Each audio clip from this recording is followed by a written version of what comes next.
Hi, folks. That's a very vague kind of a hi for a Saturday. I respect all of you for being here. So I definitely expect some interaction. Hi, folks. I'm coming to Bangalore after like 3 months. So this is not how you treat a new person in Bangalore. I might just not like Bangalore and go away. So, hi, folks. Thank you. Okay, cool. Awesome. Let's just keep this conversation a bit interactive. All right, all attention's over here, right? So we'll just keep it interactive, okay? And I really want you guys to speak out. Probably when I'm asking questions, and it's not for free, by the way, okay? If you guys are speaking, probably you might get those goodies as well. Ask Varsha about it later, but try to speak. Yeah, awesome. Uh, where do I point? Never mind. Awesome. So a bit about me, like I'm Shashi. I'm a forward deployed AI engineer at this company called Atlin. So we are basically the context layer for AI. But a part of like working for Atlin, I also do a lot of open source. And that's what like made me speak at this meetup too. Like I'm also going to speak about this open source tool today called GlassFlow. So before even getting to that, let's try to understand a few things. Why isn't this moving? Huh, now it works. I think I just need to click this. This doesn't work. No, that's okay. Oh, it's working. Okay, cool. Thanks. Awesome. So we all know that we are living in the AI movement, right? And I don't want to speak about those metrics there. We all know what the AI movement is going on. Like we saw stuff coming from like AI agents, then we got MCP. I hope all of you know what MCP means. If you don't, I'm sorry. Yeah. So yeah, awesome. So and then we went to like autonomous agents, right? You all know OpenClaw. Yeah. So OpenClaw is autonomous. Do you know what autonomous means? Do you know what autonomous means? Okay. Do you know the concept of autonomous cars? Can you give me an example of an autonomous car brand? It's run, to give you a clue, it's run by a very rich guy. Okay, cool. Awesome. And yeah, so just to even speak about it, let us discuss how we, eventually got here, right? So there was a time when people used to believe on dashboards, right? Uh, you know, People who have used dashboards in their life, can you raise your hands? Awesome. You all have used dashboards. Are you guys using dashboards today? Oh, okay, cool. And then from dashboards, we went to something called consistent metrics. If people are using something called metrics flow or DBT, lookml, cube, you all know what consistent metrics actually mean. Because so let's say if there's a question called, hey, what is our ARR this year? Sales folks might give a different answer, marketing folks might give a different answer, and someone else might give a different answer. So you need consistent metrics, right? So and today, like everyone is trying to do talk to data, right? So earlier I think there was one person who was speaking about the LLM layer that is running on prem.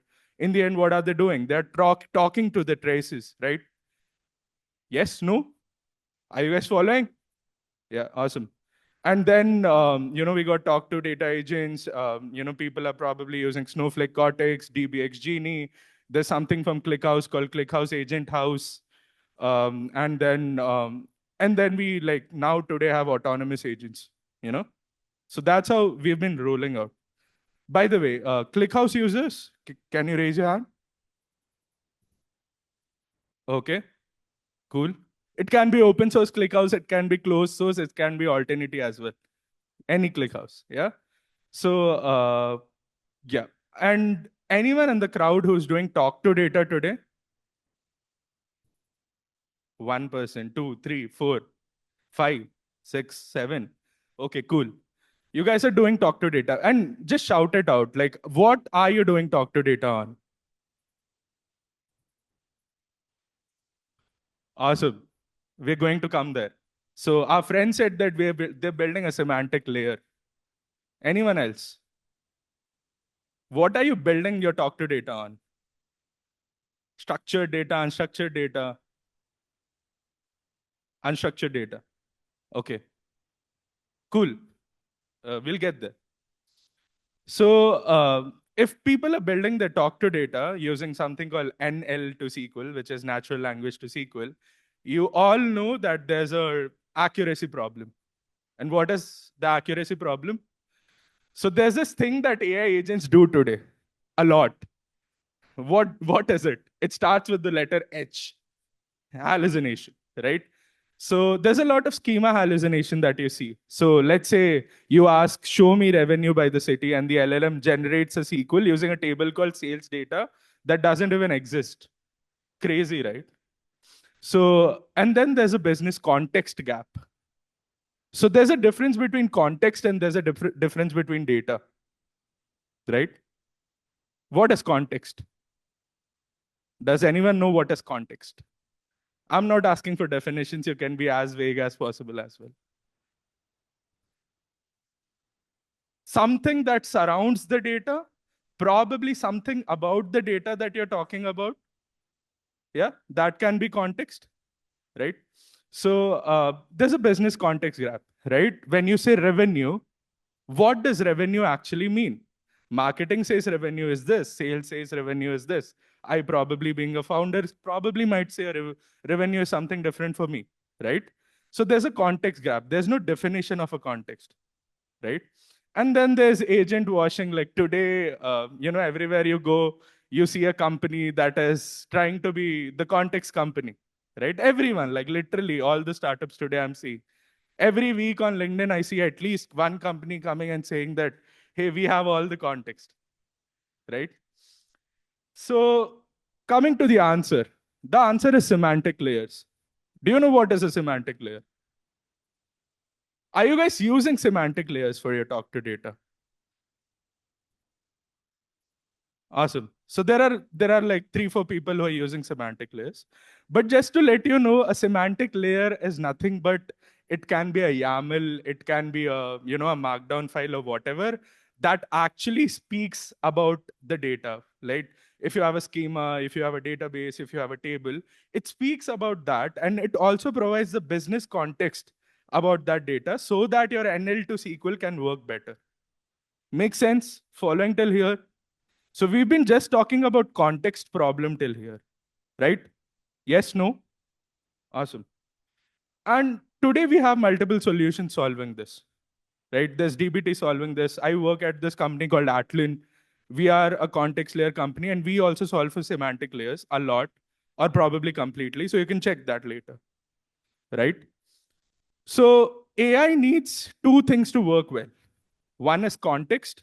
We already talked about context. Now let's fall into the data layer. And that's where this talk is going to go.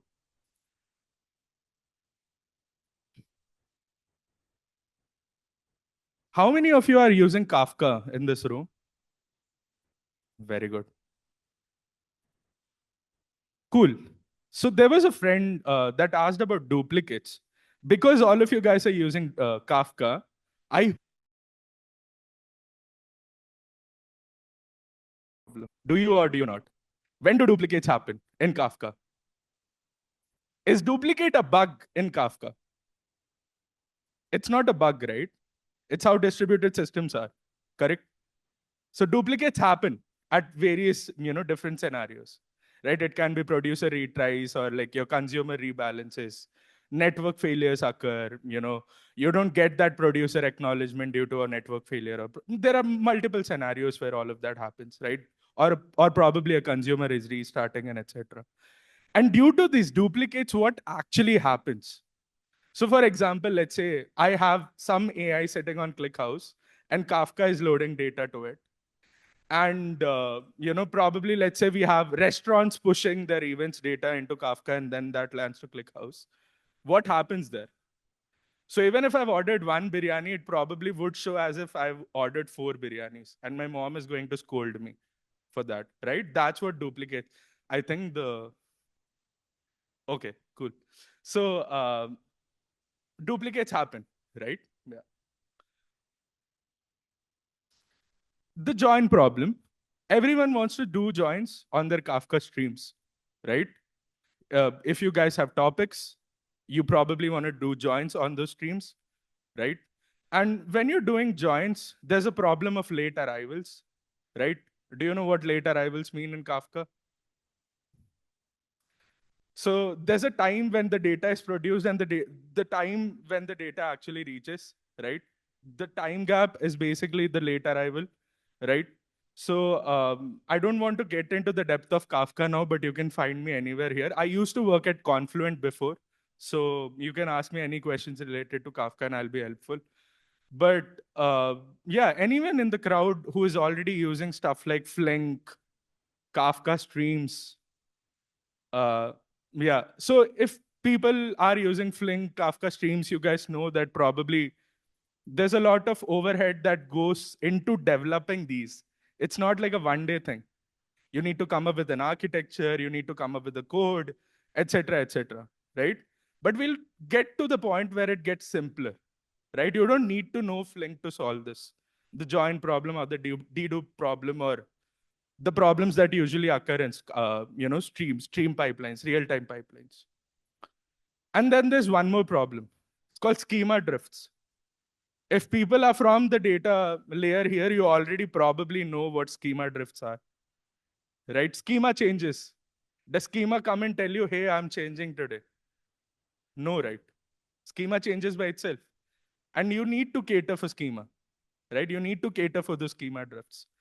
I don't want to get into the depths here also, but you can see all of the examples there. Like someone would probably want to rename their fields, or probably on ClickHouse it is defined as an int, but on Kafka you're probably having as a string or whatever. Like there are multiple different schema drifts that we see. So let's talk about this open source pipeline that might work, that probably solves all these problems that we have seen, right? So I recently came across this tool called GlassFlow.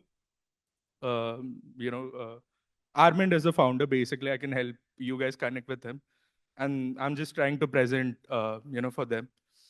So GlassFlow is basically an open source stream processing pipeline, right? And basically, the source can be anything, like literally anything.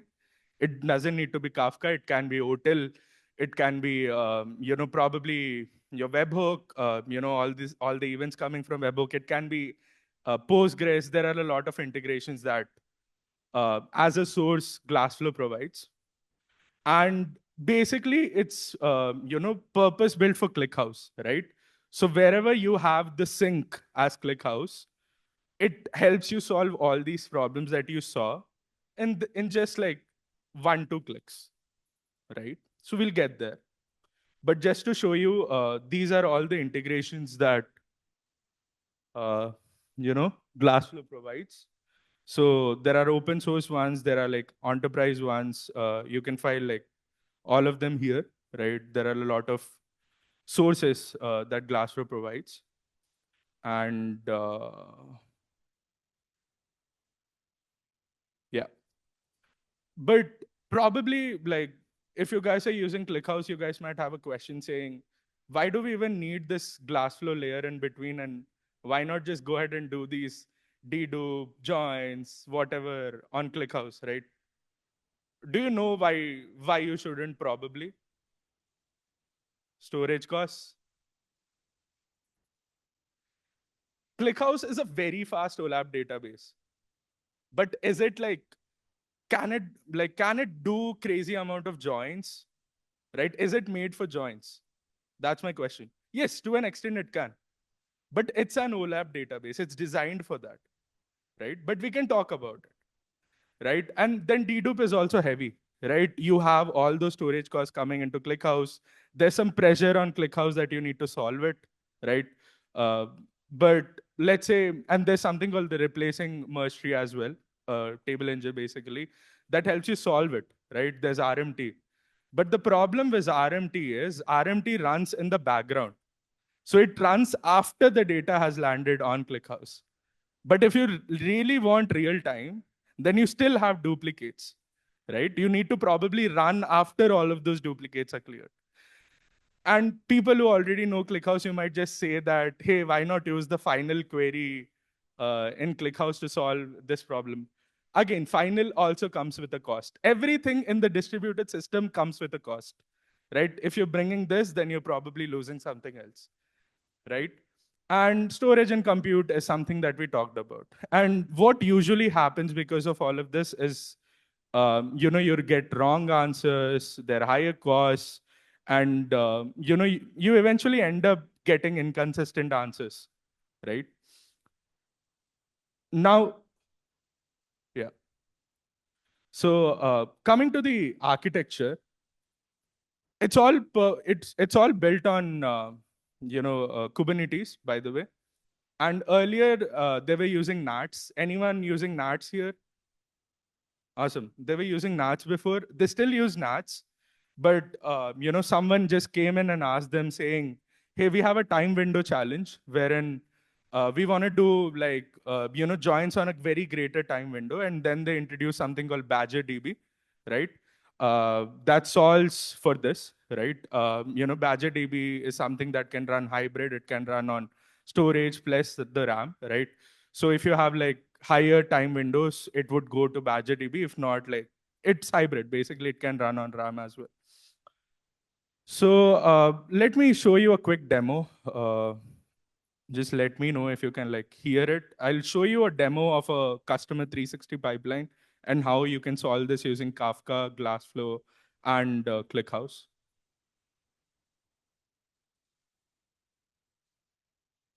The voice, how do I? Just a second. Let me try. Never mind. I'll just narrate it. So basically, as you can see, it's a food orders pipeline that I've created on GlassFlow. It's all self-managed that you can run. It's all open source. You can like run it on your systems.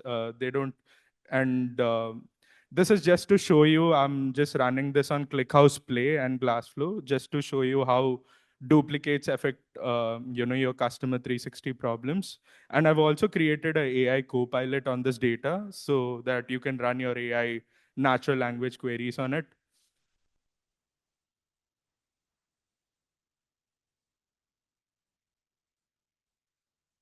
Yeah. So going into the food orders pipeline.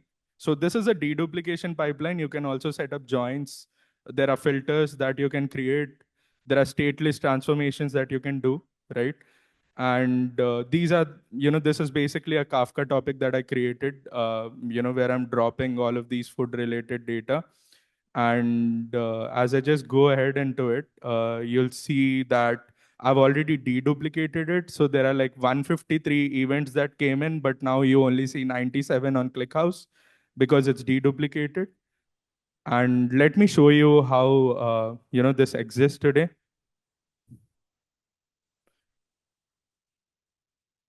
So if you can see, I just wanted to show you how it looks with duplicates and without deduplicates. Sorry, with deduplicates.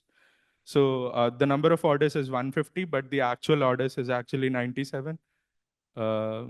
Just moving ahead into it. This is also a sample just to show that these order IDs got repeated multiple times. And right now we are doing deduplication on the order ID field as the key, because you need to select a key on which you need to deduplicate, right?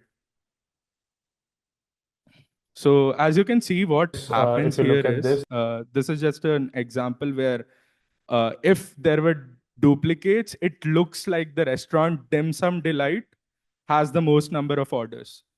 But because of these duplicates occurring, and when they got deduped, you actually know that the answer is not Dim Sum Delight. Dim Sum Delight is probably the fifth, restaurant to have the highest orders, but the first restaurant to have the highest orders is Noodle Nook. So now you get the difference, right? Like what happens with duplicates. The restaurant, the raw data, you might think one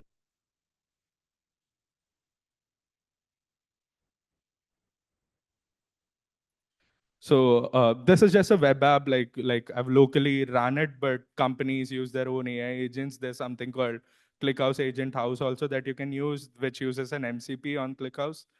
But this is more like a natural language to SQL thing that I'm doing on ClickHouse directly using a local LLM. So let's say I just asked it which restaurant has the most orders. It's natural language again. So this runs a SQL query on ClickHouse and then comes up with an answer saying, okay, 97 orders got, these are deduped.